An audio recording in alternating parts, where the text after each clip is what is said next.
I don't care if that loan comes from a white, a black, a purple, an Asian, a gay, a non-binary. $5,000 is $5,000, right? Welcome to the On the Edge podcast with your host, Scott Groves. Can you talk to people about what your message is, right? Because I've watched the Absolute Motivation shorts, and there's a lot of how can I describe? There's a lot of hustle porn on YouTube. Work hard, play hard, own the Bugatti, like make a ton of money and crush a bunch of women. And, there's a lot of this, I think, misdirected male energy in the motivation space. Oh, screw your family, work 170 hours a week and take care of them, leave them a bunch of money when you die. But there's something different about your, I guess I can only call them motivational videos, your insights. What is your message? Like, can you express to us maybe some of your core values or some of the messages you're trying to get through? Because obviously they're finding an audience, so it's hitting somebody. So here's where it resonates with people. It's something like more like this. You have to take accountability. The flaws, the mistakes, if you're not successful, it's not because of someone else. It's within. Man, if you can be accountable and be honest and realize that you have to be the man that has to enter the arena, there's stuff you've got to overcome. You owe your family. You owe it to your bloodline. You owe it to everyone else. You cannot be a leader unless you're first willing to follow. And then after you follow the right people and connected with the right people, then you can lead. And when you lead, you have to have a purpose and direction. It's not with dominance. It's not with authority. It's with merit. And so you'll hear me talking to messages. A lot of my messages are personalized for specific people. I'll be with soldiers a lot. And I'll go in the VA hospital and I'll talk with them. And then when I'm talking to them and they're like, man, I'm losing my leg. There is nothing I can do. There's no way I can make it. And I'm like, wait a minute. And then I pull my pant leg up, and most of them are always shocked that I'm an amputee as well because of my mobility, my athleticism, and all those things. And I was like, if I can do it, so can you. But in order for you to overcome it, you got to confront it. But whatever you face has to also face you. And so if you're asking what the message is, it's personal accountability. It's about connecting to other men and realizing that becoming a man is about manhood. You got to find your tribe. You got to find people that will force you to be better. Your best version of you is not getting your car, not getting assets, not being a boss, not your best version of you is when you find out how you can serve other people and improve your community. So it's all about accountability. Hey, this quick interruption is brought to you by me, Scott Groves, the host of the On the Edge podcast. This podcast is brought to you by me. I'm a loan officer who can help you with a mortgage in all 50 states across the United States. I also coach loan officers. So if you are a home buyer who's looking to get a mortgage, if you're a realtor who's looking to partner with an awesome loan officer, or if you're a loan officer looking for coaching, get in touch with me. It's those sources of revenue that allow us to produce this podcast and get out a new episode to you every week for the last couple of years. So if you're looking for a mortgage, if you're looking for a mortgage lender to partner with, or you're looking for a mortgage coach, I'm your guy. Now back to your regularly scheduled programming. So when you talk about building your tribe, obviously family was wildly important for you. When you were coming up as a young man who, on paper has some disabilities, where did you find your tribe? Who was in your tribe? Who was in your front row, your circle? Like, how did you find good men or women to surround yourself with? Because it takes a village, right? Right. But let me tell you this. I grew up, man, in a city. So out of maybe 75 black males that I knew, only one of us had a father. And wait, one out of 75 of your boys growing up had a father? Yeah, only one guy had a dad. And we remember I would go over and we would hang out and we were like, man, what does a dad even do? Right? We'd ask those questions. And I was like, can a dad fight? Man, you ever fought your dad? I mean, a lot of us didn't have the acceptance from our fathers. We saw him every blue moon, or he just wasn't involved. Mom dated someone periodically or whatever, or was single mom and it was just you and mom, right? And so that wasn't fulfilling for me. I wanted to know. I'm watching television and I see a pastor on TV. And I reach out to him and was like, hey, man, I like coming to your church. And they were like, well, I don't know if you know, but it's all white church. I'm like, man, I don't care about that stuff, man. I like what you're saying. I'm coming. And I was like, do you mind if I bring some friends? So we go to this I end up going, I'm a teenager, man. I go to this all white church. I meet the pastor and I'm asking him questions. And for the first time, I have a male that's like answering questions. I see he loves his wife. And I got to tell you, so what made me want to be a part around men who were successful, had goals, destination, all that stuff, right? Was that the first Sunday I ever went, he and his wife got an argument in the car when they picked me up. And I was like, oh, wow. So he gets in the pulpit. No one knows this, right? And she's upset that he's coming to the bad side of town picking up this kid. He gets up and he says, listen, today I spoke to my wife wrong. I'm not qualified to stand up here and talk to you people about morality and character. I'm going to first, let me apologize to my wife publicly for what I did in private. And then I'm going to sit down and he said, if there's any other man in here who's living right, why don't you step up and you talk today? And all of a sudden, this is a church of about 500 people. Every man was walking around apologizing to their children, to their wives. And it was such a move. And it was like, that was the most powerful display of manhood. You see, so when I began to be around men and I realized you're not a punk for saying, I'm sorry, and that you could be successful, that you could have finances, that you could have stuff without the stuff becoming you, that you don't have to floss and all those things. So finding the tribe, growing up, finding men that I could connect with and have them mentor me, if you will, whether they wanted to or not. I was staying engaged, staying involved, asking questions. And I always respected guys, uncles that I had that were in the military. They just weren't around. So I always order, structure, discipline. And so when I got to this stage, and I had guys like Greg Reed I met, he sends me a book, 3 Feet from Gold, and invites me out, and I started meeting other people who are successful. Then I've taken them back to the inner cities. I just did this in Chattanooga. I took 6 millionaires, brought them to the inner city, a church of 7,000 members. Kevin Adams is the pastor there in Chattanooga, and had them talk about how they became successful. The people there ate that up, wanted it. Man, we're thirsty for it. So I'm building a tribe while I'm going back to the same villages, traveling the country, going back to the same community centers, and showing them how I made it out and how to get them out. And where I'm not strong, like you're a loan officer, there's more that you know about finances than I'll ever know. You have a superpower, what you take for granted every day and what you coach to your guys. Man, it would change our entire community. And I'm talking about a whole race of people, if we could understand finances. We're the lowest economic earners in the country, but yet we spend more than anyone. We have more BMWs than any other race. We carry Louis Vuitton and Birkin bags and Tiffany jewelry. But brother, we don't have financial wisdom, knowledge. You see, finding people like you to be a part of the tribe, the same reason those people with 120 come to you is because you're a difference maker. The reason why people were tuning into this podcast is because you're giving them something different. Your content pours out of your character. Yeah, much more emotional podcast than I was expecting today, James. And by the way, I can ask you these questions because I got to give a shout out to Midge. That was my grandmother.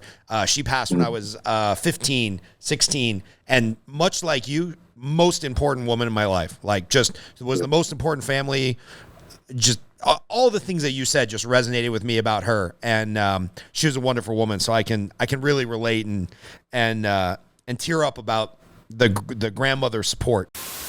Let's switch gears to your YouTube channel, because I looked at it and you were so humble when we first talked, and so like just endearing and inviting.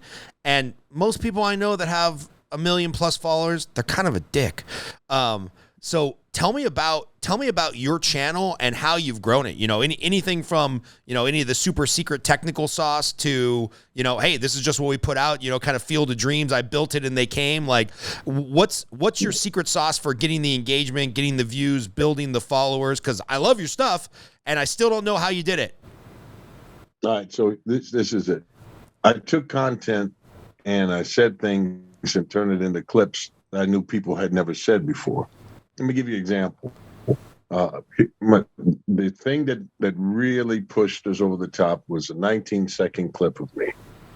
I was on the phone with someone and it had a little argument, right?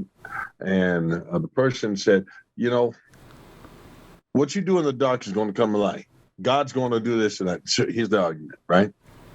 And I got to thinking about that when they hung up, and I said, wow, that's a good content. That's good, something to talk about.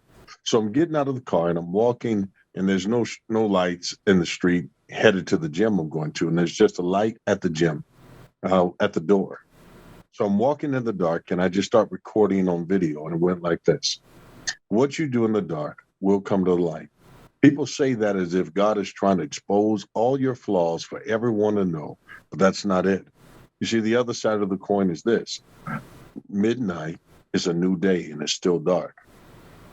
What God's talking about is the work you do in the dark when no one else is watching. That's how your name ends up in lights. It's the hard work. It's the dedication. What you do in the dark will come to the light. When you've been trolling and working and toiling and doing stuff and no one's paying attention, it's that stuff that will let them see your name in lights. Something very simple like that. Next thing I know, I wake up, man, and there's tons of people looking at that, right? I think maybe we had 14 million or whatever like that on the short like that. Next thing I know, people are going and we put it into a mashup, and the thing just goes crazy. And then we keep taking clips and keep taking movie clips of things that were emotional or meaningful or intellectual, something that challenges you. Like when Rocky is talking to his son, he's like, there's a lot of quitters, but that ain't you, right? It's a great scene. Great scene. Great scene, but that's a man moment. You understand? And taking that, and you show that, or when Apollo is telling him, there is no tomorrow, right? He's all over him. You have to do it now, because Rock wanted to quit and was like, I'll try to come back tomorrow. He's like, there is no tomorrow. That moment. You see, that resonates. Finding the spark plug to a man's will, that's what I'm going for. And so when we're there and we're talking about those type of things, there's the sauce is being authentic and talking about the things that made me a man. And then so we find content from others that can support that. But then we notice that anytime if I'm the lead voice, if we start off with me, we get 3 times as many views. If I start off with anyone else, whether it be Jocko, Goggins, Jordan Peterson, it doesn't matter. We get less. And so initially the idea was that Les Brown, I looked up to these guys, and until I made my idols my rivals and I chased them down. When I surpassed Eric Thomas in total members, that was a big one, you know? And I went to chase him down, even with all his marketing and advertising. He's like, I'm the greatest. I'm the first to bring hip hop and this, that, and to the motivation. And I'm like, that's not hip hop. Black. The culture doesn't even call it hip hop anymore. You're outdated. For a 58-year-old man to be talking about some hip hop is outdated. Sometimes you can keep working and not realize God fired you a long time ago. Oh, that's such a good clip. You can keep working and not realize God fired you a long time ago. I'm gonna use that one in the context of the business I work in quite a bit. So thank you. You got to copyright that one. In the absolutemotivation.tv, which will be up and running by the time this podcast comes out. So I'm glad to help get the word out there. Obviously, you have a ton of content. You have a ton of stuff. Do you see building that out into courses, where you need like a chubby white guy to teach people how to get a mortgage and you need stuff like that? Do you Well, you're not chubby, dude. Listen, what are you, 230? No, man. I'm down to 200. I was up to 235. I lost 30 pounds since Christmas. Yeah, you're just a baby, man. Bro, I got a second chin here still. I got this body fat. All the guys at the jiu-jitsu gym tell me I got to lose 20 more pounds. 80 pounds underneath me in weight, man. You're doing fine, man. You're looking good.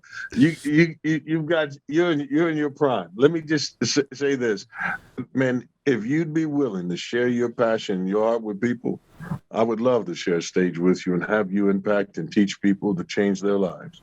Yeah, you see. Great. Everything that I do has been relational. All I want to do is take people who are authentic. I want you to succeed. I want you to get business from it, but I want you to give them something authentic. I don't want you to do, I almost said some names. I met some guys and all they do is fleece the group, right? They fleece the crowd. They worst. walk out of and they ruin people. I want to make a difference, man. And so, yeah, there's great money in this. But the money follows because of your purpose. People will follow where you're authentic. 100%. Yeah, they can be confused for a moment initially, and we all look the same. But you get close enough, you hear us talk, and you can tell that there are some people who are just repeating the same. Stay hungry, doing it, whatever it is. Keep saying the same stuff, but the passion is gone. It's all hustle porn. It's all hustle porn. I hate it. Yeah. I hate it so much. And, I have, I won't use the gentleman's name either, but there's a loan officer who's arguably better loan officer than me. He's closed more loans. He's done more of the stuff. He probably has better wazoo systems and whatnot. We launched a coaching program at the same time. And I did it by going YouTube live and growing one coaching client at a time organically. He spent $250,000 with logos and this and all the fancy shit. They were done in 6 months because he's just not authentic. Like people, he's a great producer. He's a great individual. He is not a leader. He's not authentic. I don't know if he's intentionally there to fleece people, but he's the guy that, this month I'm doing crypto and next month I'm selling solar and you're going to do this add-on product in addition to the loans. And it's like, your core business is so good, just be authentic and people will follow you, but he ain't. And so they don't.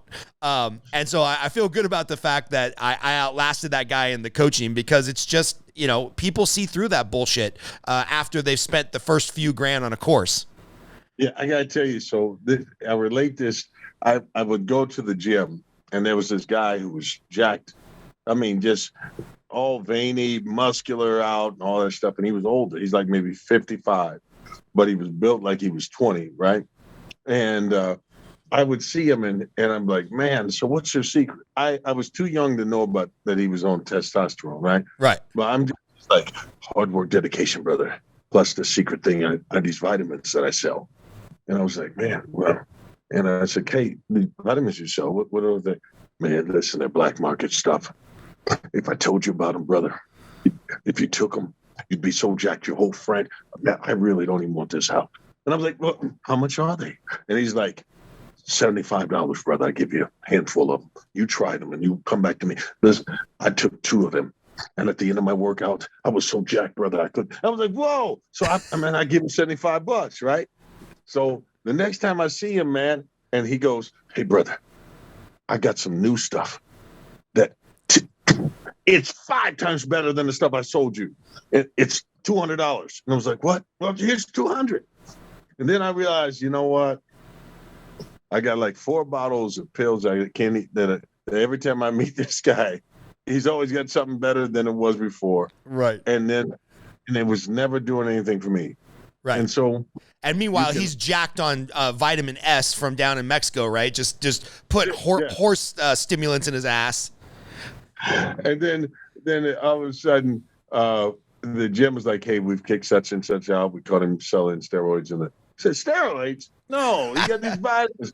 They're like, no, those are, they said, if you look closely, he shaved off one a day off of those. And I was like, are you kidding me, man? I've been taking one a days. Oh my God. For 75. Listen, eventually people will see that the results aren't there and that what you've manifested is their dollars in them, not their results from actually winning. So you and I, we take the slow and steady course. I might have been the turtle or the tortoise in this race, but it didn't take long for me to go ahead and get in first place. I'm not done. This is just the beginning of it. The conversation we'll have now, in the time to come, we will reconnect. And the takeover that we did won't be by accident. I didn't come to take sides. I came to help people take over. I'm going to bring a new team in. It's time out for the same con games. It's time out for people. And I mean it. I'm committed to this, to help people, to encourage them, but to teach them and to avoid the things of being fleeced. I believe that a good coach can be like, in your life, $100 a month, right? And Yep. that you're growing, learning, and a part of his mastermind group, growing it as a part of that. And that's $1,200 a year. You say, well, that isn't much. But thousands of people paying you that. Look what it does for you. But look what it can do for them. Yeah, for sure. Without breaking them, you can take them somewhere. You can win and they can win without fleecing the place. There are other people who might want to get more time with you, more personal coaching. Yes, that costs, and you're worth whatever it is you charge. And whatever you charged last year, you probably should be charging more, you know? But the one thing I can say is this, because your costs change, you're growing, you're evolving, you're getting better at it. But it also gives you an incentive that every time you charge more, it makes you have to add more value because you don't want to take advantage with your kind of heart. And so you got to keep growing and stretching. And so together, let's keep doing this, man. I love it, man.